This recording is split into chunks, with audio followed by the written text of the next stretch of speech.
Hello aspirants, आज बात करेंगे कि सीएसआईआर नेट एग्जाम को क्रैक करने के लिए सबसे बेस्ट तरीका क्या हो सकता है। मैं अपने सारे एक्सपीरियंस के साथ आपको इस पेपर को एकदम सिंप्लीफाई करके बताऊंगा।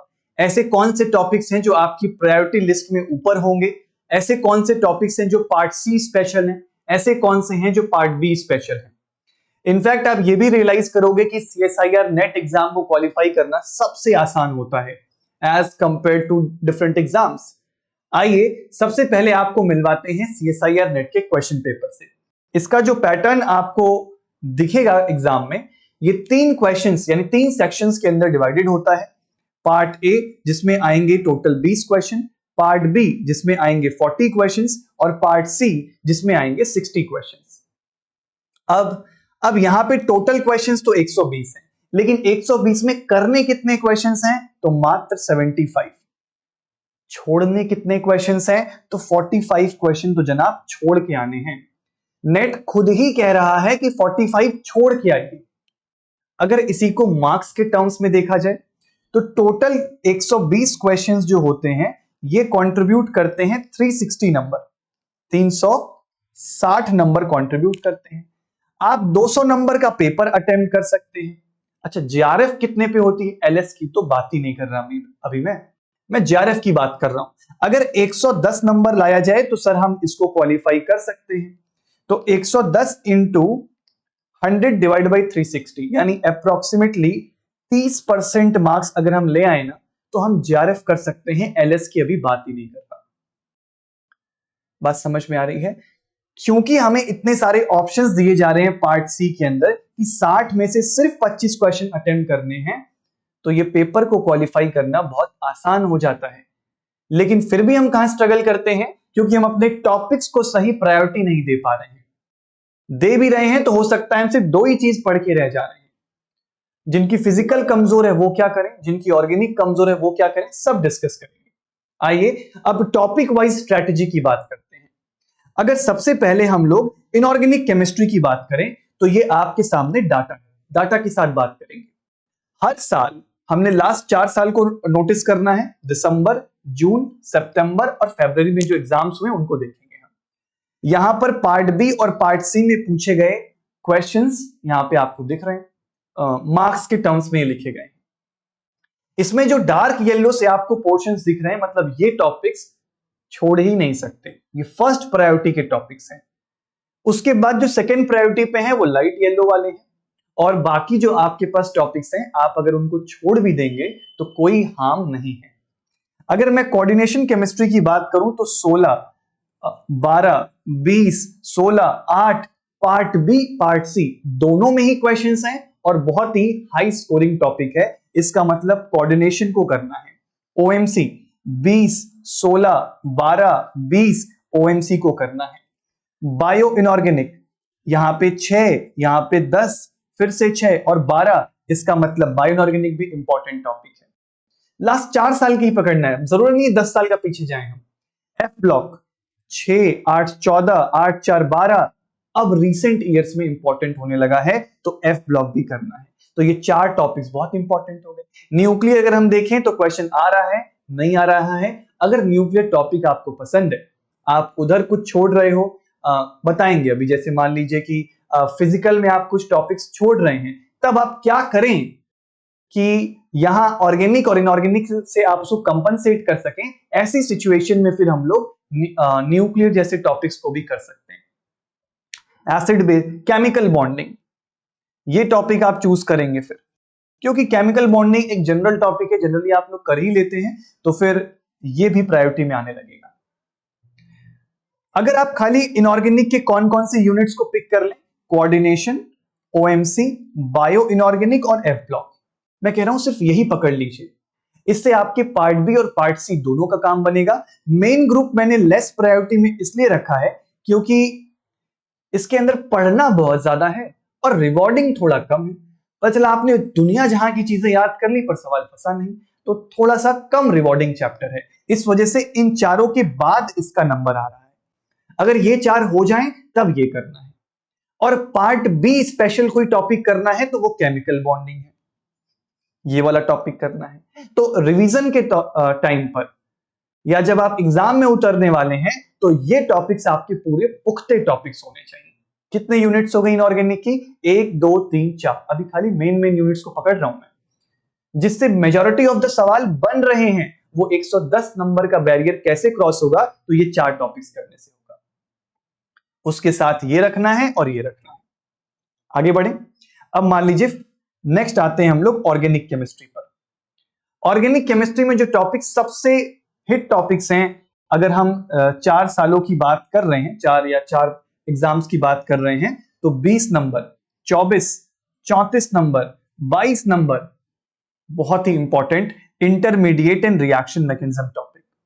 नेम रिएक्शन एंड रीअरेंजमेंट देख सकते हैं 12 10 10, तो बहुत ज्यादा इंपॉर्टेंट है, इसको भी हमें करना है। रिएजेंट्स तो मतलब ऐसा कर लीजिए कि जितना पढ़ सकते हैं उतना पढ़िए। रिएजेंट्स बहुत ही ज्यादा इंपॉर्टेंट। 28 + 4 34 नंबर। अगर कोई एक यूनिट ऐसी है जो अकेले 30 नंबर तक जा रही है तो वो रिएजेंट्स की यूनिट है।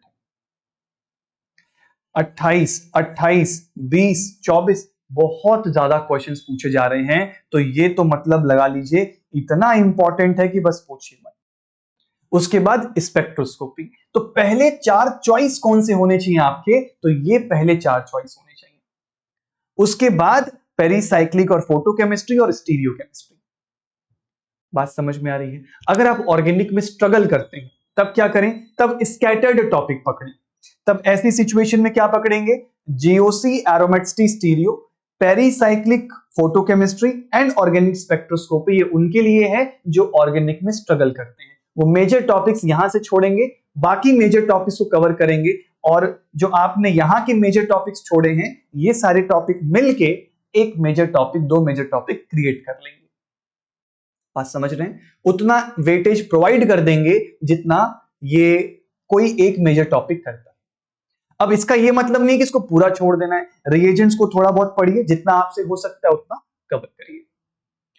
कमिंग फॉरवर्ड, कौन कौन से टॉपिक्स बनते हैं फिर? Reagents, intermediate reaction mechanism, name reaction rearrangement and organic spectroscopy, all spectroscopy, NMR, UV, IR और मास। और खास करके एनएमआर और मास, जहां से सवाल ज्यादा आते हैं। ये आपकी पहली 2 प्रायोरिटी होनी चाहिए। पार्ट बी स्पेशल करना चाहते हैं तो स्टीरियो केमिस्ट्री को नहीं छोड़ेंगे, पार्ट बी में यहीं से नंबर आएंगे। इसको लिख लीजिए कहीं पर, और इसी हिसाब से आपकी स्ट्रेटजी चलनी चाहिए। जब ये सब हो जाएगा तब पेरीसाइक्लिक और फोटोकेमिस्ट्री को भी पढ़ना स्टार्ट करेंगे। ऑर्गेनिक में ये आप इन यूनिट्स को आपको करना है। 4 पीछे थे, 4 4 4 8 यूनिट हो गए टोटल। आगे बढ़े। Physical chemistry. पहले मैं फिजिकल को 2 हिस्सों में डिवाइड कर दे रहा हूं। ऐसे स्टूडेंट जिनके लिए फिजिकल एक नॉर्मल चीज है, फिर मैं बताऊंगा ऐसे स्टूडेंट जिनके लिए फिजिकल एक नाइटमेयर है। तो मैं अलग अलग कंडीशंस में बताऊंगा। पहले नॉर्मल कंडीशंस में बात करते हैं। फिजिकल एक ऐसा टॉपिक है जहां पर बहुत सारे टॉपिक्स के वेटेज एक जैसे हैं। जैसे वहां मैं 4 टॉपिक सेलेक्ट कर पा रहा हूं, लेकिन फिजिकल में आप देखेंगे पार्ट बी और पार्ट सी की डिस्ट्रीब्यूशन को, तो आप कोई 4 टॉपिक नहीं निकाल सकते हैं। यहां काफी इक्वल डिस्ट्रीब्यूशन करने की कोशिश करी गई है, जैसे quantum, thermodynamics, chemical kinetics, electro, molecular spectroscopy, group theory. ये ऐसे टॉपिक्स हैं जो आप छोड़ ही नहीं सकते हैं। सारे यूनिट्स आपको करने हैं। अब इसके बाद आपके जो टॉपिक्स आएंगे वो सॉलिड, कोलॉइडल और पॉलीमर। इतना कर लीजिए। बाकी टॉपिक्स अगर आप छोड़ भी देंगे तो कोई परेशानी की बात नहीं है। यानी फिजिकल केमिस्ट्री के अंदर जो टॉपिक्स निकल के आ रहे हैं वो कौन कौन से हैं? Quantum, thermodynamics, chemical kinetics, electro, molecular spectroscopy और ग्रुप थ्योरी। और अब कुछ और माइनर टॉपिक्स कह सकते हैं, तो ये वो माइनर टॉपिक्स हैं। ये वो बच्चा है जो कि एक नॉर्मल तरीके से इसको देख रहा है, मतलब फिजिकल जिसके लिए नॉर्मल है। 4 4 8 पीछे टॉपिक्स हो गए थे, अब यहां देखिए 1 2 3 4 5 6 14 यूनिट्स। तीनों सेक्शंस में से 14 यूनिट्स जिसने ये कर लिए ना, और कुछ और चीजें जो मैं सजेस्ट कर रहा हूं वो कर लिए, आपको जेआरएफ फर्स्ट अटेम्प्ट में क्वालिफाई करने से कोई रोक ही नहीं सकता। इन्हीं टॉपिक्स को इतना रगड़िए कि ये पूरे पुख्ता हो जाए। कैसे होगा वो भी बताऊंगा। अब ऐसे लोग जिनके लिए फिजिकल एक नाइटमेयर है, वो क्या करेंगे? आइए, जिनको डिफिकल्ट लगती है, अब आपके लिए जो स्ट्रेंथ के टॉपिक्स होंगे वो बदल जाएंगे। आपको solid state, colloidal surface, polymer और ग्रुप थ्योरी, ऐसे टॉपिकों को तैयार करना है। ये सारे यूनिट मिलके एक यूनिट को, जैसे थर्मोडायनेमिक्स को संभाल लेंगे। मान लीजिए आप थर्मोडायनेमिक्स छोड़ रहे हैं तो ये सारे यूनिट्स मिलके उसको संभाल लेंगे। मान लीजिए आपने मॉलिक्यूलर स्पेक्ट्रोस्कोपी छोड़ी है, तो जाइए पीछे, आप इनऑर्गेनिक का एक कोई टॉपिक और अच्छे से तैयार करिए। मान लीजिए मॉलिक्यूलर स्पेक्ट्रोस्कोपी छोड़ रहे हैं, वेरी गुड। इसका मतलब अब पीछे आएंगे आप और आपका जो मेन ग्रुप का टॉपिक है वो भी इनमें ही शामिल हो जाएगा, क्योंकि वहां से कुछ छोड़ा है तो यहां कुछ बढ़ाना पड़ेगा। और भी आपको लगता है तो आप इनऑर्गेनिक का न्यूक्लियर केमिस्ट्री पिक करिए, आप केमिकल बॉन्डिंग को पिक करिए। इन टॉपिक्स को पिक करके आप अपना फिजिकल में से कुछ टॉपिक्स जो हैं जिनको डिफिकल्ट लगती है उनको कंपनसेट कर सकते हैं।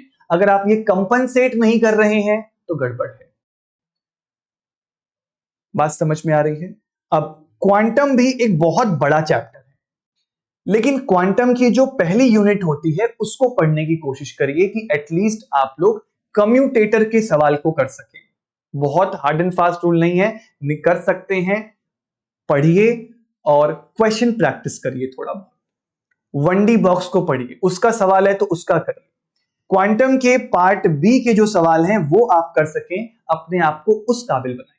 थर्मोडायनेमिक्स में भी मैक्सवेल स्क्वायर और स्टार्टिंग की चीजें, वर्क डन कैसे निकालते हैं वो करिए ताकि आप पार्ट बी के सवालों को कर सकें। काइनेटिक्स और इलेक्ट्रो में हाथ पैर मारना पड़ेगा क्योंकि ये क्लास 12th के टॉपिक्स हैं, तो ये आपको आ भी जाएंगे। स्पेक्ट्रोस्कोपी अगर नहीं आ रही है तो मैं फिर से बिल्कुल भी एम्फेसाइज नहीं करूंगा, इसको कंपनसेट करने के लिए ऑर्गेनिक या इनऑर्गेनिक की यूनिट्स बढ़ा लेंगे।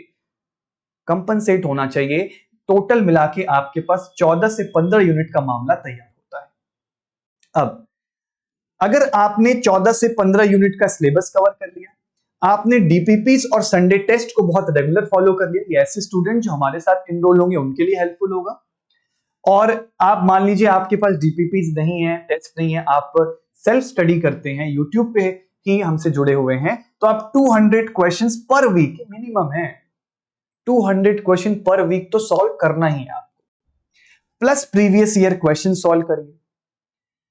एक सबसे इंपॉर्टेंट बात, सितंबर, अक्टूबर और नवंबर कंसिस्टेंसी के साथ आपको बिताने हैं। हर एक दिन आपका सेल्फ स्टडी में कम से कम 5 घंटा तो जाना ही जाना चाहिए।